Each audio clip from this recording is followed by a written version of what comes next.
प्रभु श्री हरि अपने भक्तों से अपार प्रेम करते हैं, इसीलिए उनके कष्ट हरने के लिए वे कहीं भी किसी भी रूप में प्रकट हो जाते हैं। इसीलिए पुत्र, क्योंकि भगवान सदैव अपने भक्तों को अपने से भी उच्च स्थान देते हैं। परंतु माता, यदि भगवान ना हो तो भक्तों का अस्तित्व असंभव है ना? पुत्र, भक्त और भगवान एक दूसरे के पूरक हैं, इसीलिए हम दोनों के ही कथन अपने अपने स्थान पर सर्वथा उचित है। पुत्र हनुमान, तुमने इस पर ध्यान दिया कि अब तक के प्रभु श्री हरि के सभी अवतारों में संसार के जीवन चक्र के विकास का सार भी छुपा हुआ है। सृष्टि के प्रारंभ में संसार में जल तत्व की ही प्रधानता थी, वही जीवन प्रारंभ हुआ। इसीलिए प्रभु विष्णु जी का प्रथम अवतार जल में मत्स्य के रूप में हुआ। फिर जल और थल पे विचरण करने वाले कूर्म रूप में द्वितीय, फिर थल पर ही रहने वाले निम्न श्रेणी के पशु वराह रूप में तृतीय अवतार लिया।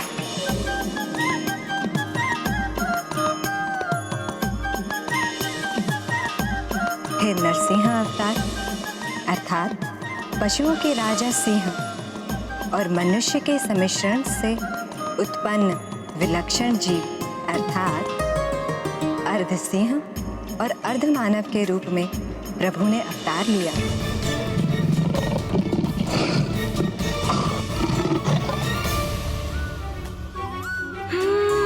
समझ गया माता। इसीलिए जीवन के विस्तार के क्रम के अनुसार प्रभु श्री हरि का आगामी अवतार मनुष्य के रूप में होना था। हाँ पुत्र, इस बार पृथ्वी पर प्रभु विष्णु जी का आगमन बाल ब्रह्मचारी रूप में हुआ। परंतु माता, हनुमान को बताइए ना, प्रभु ने अपना पंचम अवतार कब और क्यों लिया?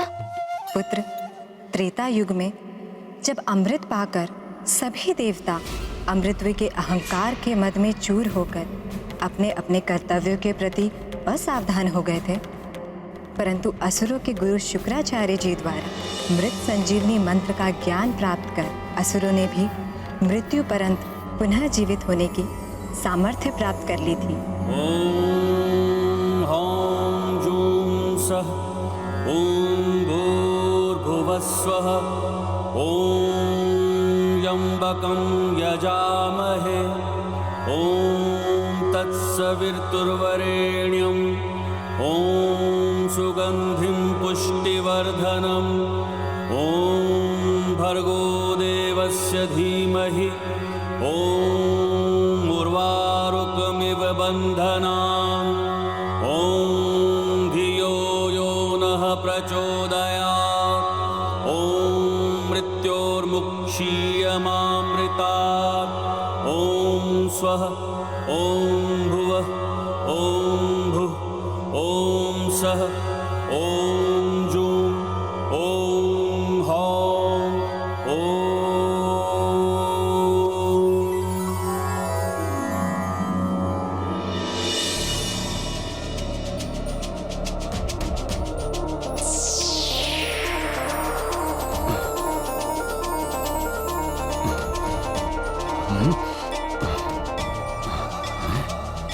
अरे हम पुनः जीवित हो गए।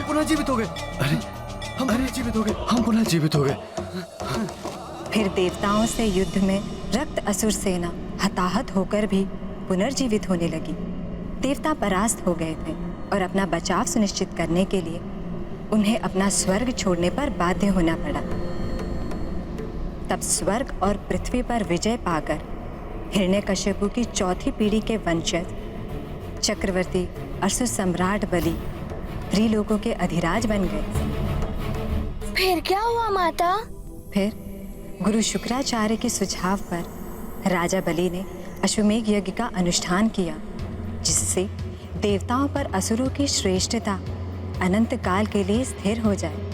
अर्थात माता, अच्छाई पर बुराई की प्रभुता सदा के लिए स्थापित करने का प्रयास था ये? हाँ पुत्र, देवताओं की ऐसी दीनहीन अवस्था उनकी माता अदिति से देखी नहीं गई।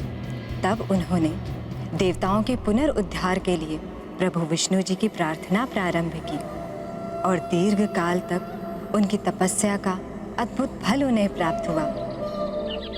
ओम नारायणाय नमः। ओम नारायणाय नमः। ओम नारायणाय नमः। ओम नारायणाय नमः। ओम नारायणाय नमः। ओम नारायणाय नमः। ओम नारायणाय नमः। ओम नारायणाय नमः।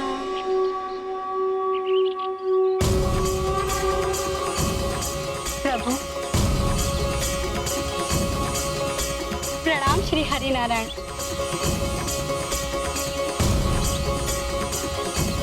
कल्याण हो देवी अदिति। प्रभु, इस माँ का हृदय अपने पुत्रों की लाचार अवस्था देखकर अत्यंत व्यथित है। आप ही उनकी सहायता कर सकते हैं प्रभु। आपकी इच्छा अवश्य पूर्ण होगी देवी, परंतु देवताओं को भी सजगतापूर्ण पद के अनुरूप व्यवहार कर अपने पद के योग्य बने रहना होगा, क्योंकि योग्यता खोते ही व्यक्ति के उस पद पर स्थित रहने का अधिकार स्वतः नष्ट हो जाता है।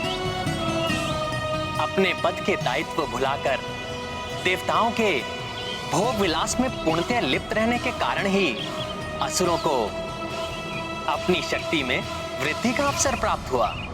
प्रभु, मैं वचन देती हूँ कि देवताओं के पद का दायित्व मैं स्वयं उन्हें समझाऊंगी। अपना दोष तो उन्हें स्वयं ज्ञात हो गया, जिसका उन्हें पछतावा भी है, परंतु अपनी खोई हुई प्रतिष्ठा लौटाने में उन्हें आपकी सहायता की आवश्यकता है प्रभु। आप चिंता न करें देवी, मैं एक माता की व्यथा समझता हूँ, इसीलिए आपके मातृत्व का आदर करते हुए मैं आपके पुत्र के रूप में अवतार लूंगा और देवताओं और मनुष्य जाति का उद्धार करूंगा।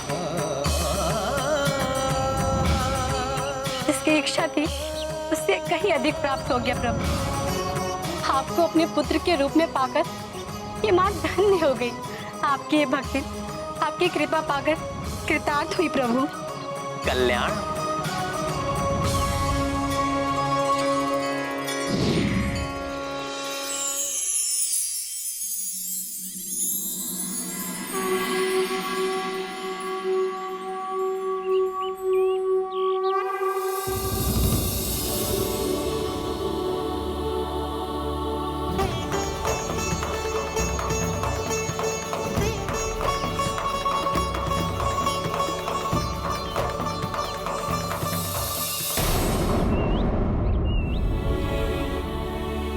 प्रभु श्री हरि का नन्हा सा रूप कितना मनोहर हुआ होगा ना माता। परंतु उनके इस अवतार को क्या नाम मिला और इसके उपरांत क्या हुआ? पुत्र स्वयं स्वामी अर्थात ब्रह्मा जी द्वारा प्रभु विष्णु जी के इस रूप का नामकरण हुआ और जगत में प्रभु विष्णु जी का यह रूप वामन नाम के अवतार से प्रसिद्ध हुआ। माता, हनुमान ये समझ नहीं पा रहा है कि एक नन्हे से बालक के रूप में प्रभु विष्णु जी समस्त देवताओं को पुनः स्वर्ग लौटाने में कैसे सहायक बने। उस पराक्रमी योद्धा चक्रवर्ती असुर सम्राट बलि से युद्ध कैसे किया उन्होंने? यदि व्यक्ति का उद्देश्य शुद्ध एवं धर्मोचित हो तो व्यक्ति के दोष भी उसकी शक्ति बन जाते हैं। इसीलिए किसी की क्षमता का आंकलन कभी भी उसके कद या उसकी शारीरिक बनावट से कदापि नहीं करना चाहिए, अन्यथा इस त्रुटि का भारी मूल्य चुकाना पड़ सकता है। और ऐसी ही भूल चक्रवर्ती असुर सम्राट राजा बलि भी कर बैठा। कैसी भूल माता?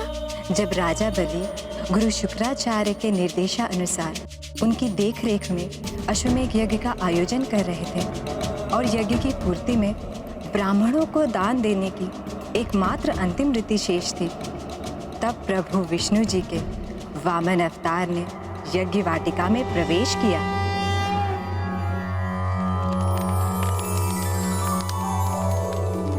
अहं राष्ट्री संगमनी वसूनां चिकितुषी प्रथमा यज्ञियानां तां मा देवा व्यददुः पुरुत्रा भूरि स्थानां भूर्यावेशयं नती।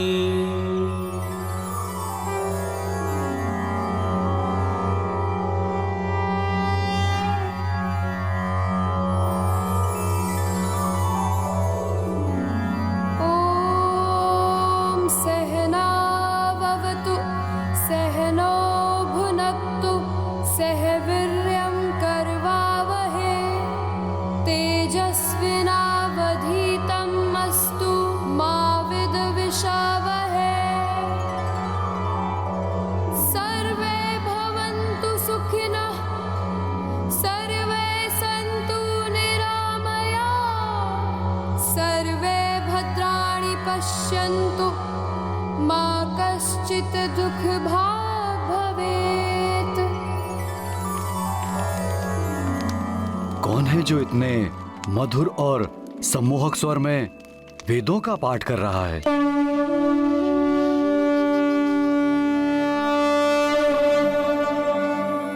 प्रणाम ब्राह्मण श्रेष्ठ।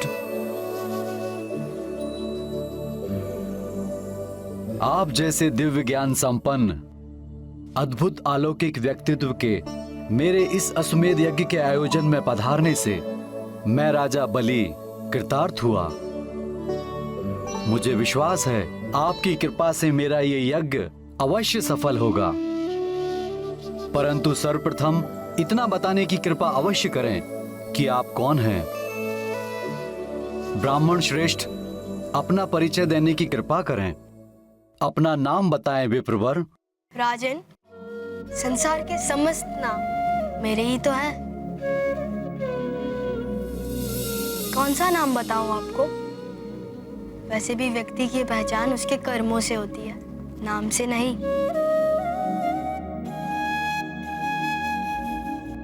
इतना बताने की कृपा करें ब्राह्मण श्रेष्ठ कि आप आए कहां से हैं, आपका निवास कहां है। बाल ब्रह्मचारी का कोई ठौर कहाँ, जहाँ उसके पग थम जाते हैं वही उसका गांव हो जाता है। राजन, तो मैं आपको कैसे बताऊं कि मेरा निवास कहाँ का है? हाँ, आप यह अवश्य कह सकते हैं कि मैं समस्त ब्रह्मांड का हूँ और संपूर्ण ब्रह्मांड ही मेरा निवास स्थान है। आपका कथन सर्वथा उचित है ब्राह्मण श्रेष्ठ। हे विप्रवर, अपने यज्ञ को पूर्ण करने हेतु मैं दान कर पुण्य लाभ प्राप्त कर रहा हूँ। आप आज्ञा दें, मैं आपके लिए क्या प्रस्तुत करूं? राजन, आप क्या दे सकते हैं मुझे?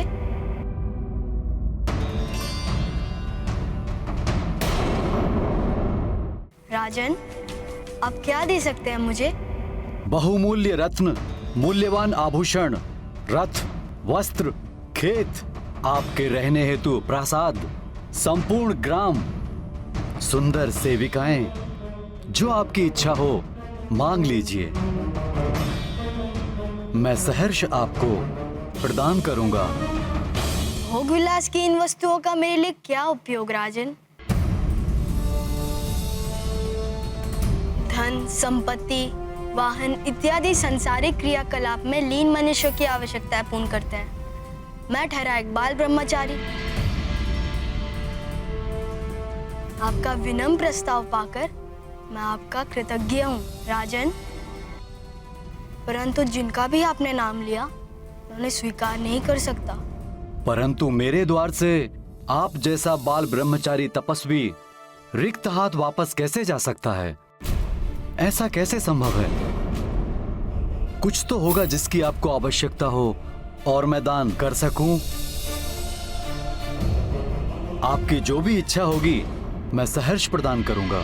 तो राजन, यदि आप कुछ देना ही चाहते हैं तो मैं आपसे वो सब दान में मांगता हूँ जो मेरे 3 पग में समा जाए, 3 पग में समा जाए, 3 पग में समा जाए, पग में समा जाए।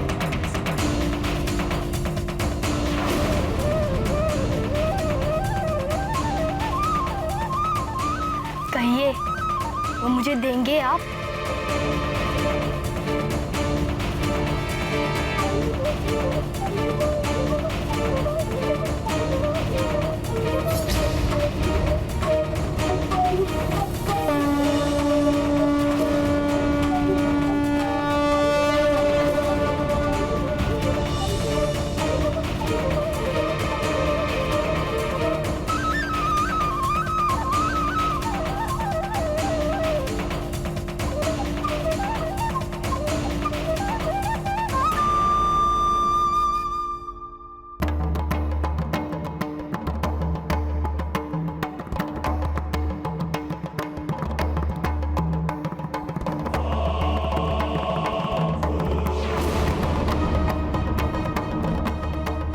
राजा बलि रुक जाइए, राजा बलि रुक जाइए, बलि रुक जाइए, बलि रुक जाइए।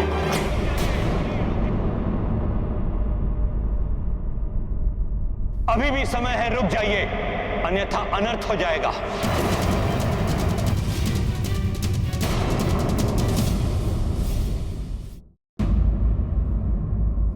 सोचिए राजन, आप तीनों लोगों के सम्राट हैं, महान दैत्यराज बलि, जो संसार में कोई भी वस्तु देने में समर्थ है,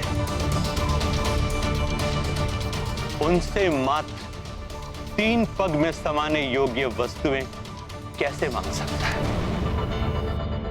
गुरुदेव, आप तो स्वयं जानते हैं ऋषि मुनियों के कुछ संकल्प होते हैं, वो उन संकल्प से अधिक कुछ नहीं मांगते। आप समझ नहीं रहे हैं राजन। मैं पूर्ण विश्वास के साथ कह सकता हूं कि ये कोई अन्य नहीं, श्री हरि विष्णु देव है। श्री हरि विष्णुदेव?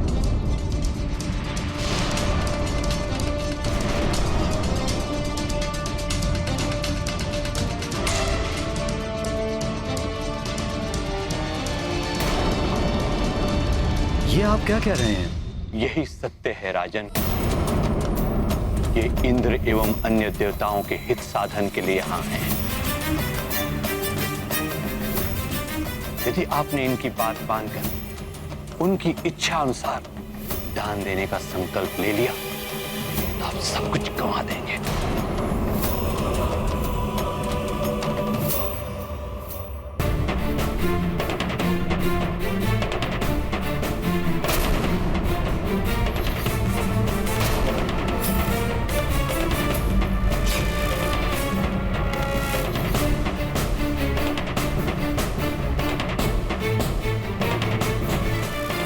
जो अपने गुरु पे विश्वास करता है उसका कभी अहित नहीं होता।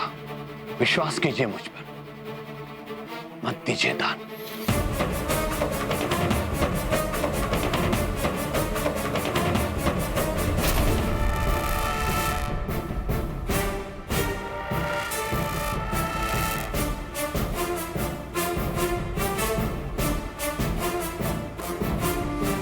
यदि आपकी बात सत्य है तो ये स्वयं दाता हैं, इन्हें कोई क्या दान देगा? सोचिए गुरुदेव, संपूर्ण संसार जिनके समक्ष हाथ फैलाए खड़ा रहता है, वे आज मेरे समक्ष हाथ फैलाए खड़े हैं। स्वयं प्रभु का हाथ नीचे और मेरा हाथ ऊपर। संसार में ऐसा सौभाग्य तो कदाचित ही किसी को प्राप्त हुआ होगा। यह आपका सौभाग्य नहीं दैत्यराज, दुर्भाग्य होगा। नहीं गुरुदेव, इतिहास के स्वर्णिम अक्षरों में यह लिखा जाएगा कि एक दैत्यराज ऐसा भी था जिसने स्वयं प्रभु को दान दिया।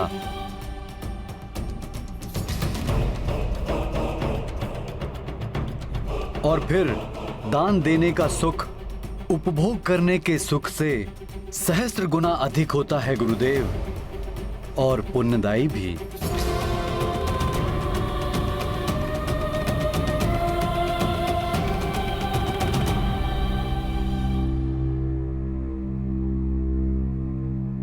इस विलंब के लिए क्षमा करें विप्रवर। मैं दान देने का संकल्प लेने के लिए प्रस्तुत हूं। आप पुनः सोच लीजिए, क्या आप उतना ही चाहते हैं जो आपके 3 पग में समा जाए? इस संसार में मात्र 3 पग धरती मनुष्य की अपनी होती है। उससे अधिक की इच्छा करने वाले मनुष्य कभी संतुष्ट नहीं होते। राजन, मुझे मात्र उतना ही चाहिए जितना मेरे 3 पग में समा जाए।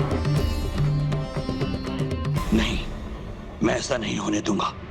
ये विष्णु देव देवताओं के हितैषी हैं तो मैं असुर गुरु शुक्राचार्य असुरों का हितैषी हूं। असुरों के हित साधन के लिए मुझे कुछ भी करके ये दान रोकना होगा।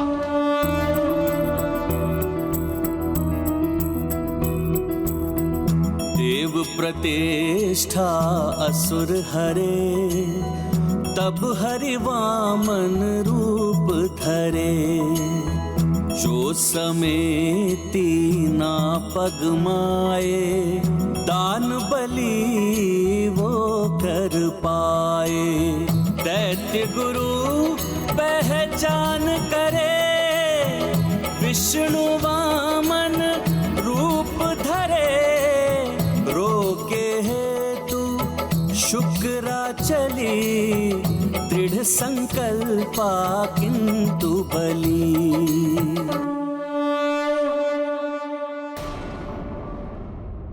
ईश्वर किसी भी रूप में दर्शन दे सकते हैं, आवश्यकता है पहचानने की।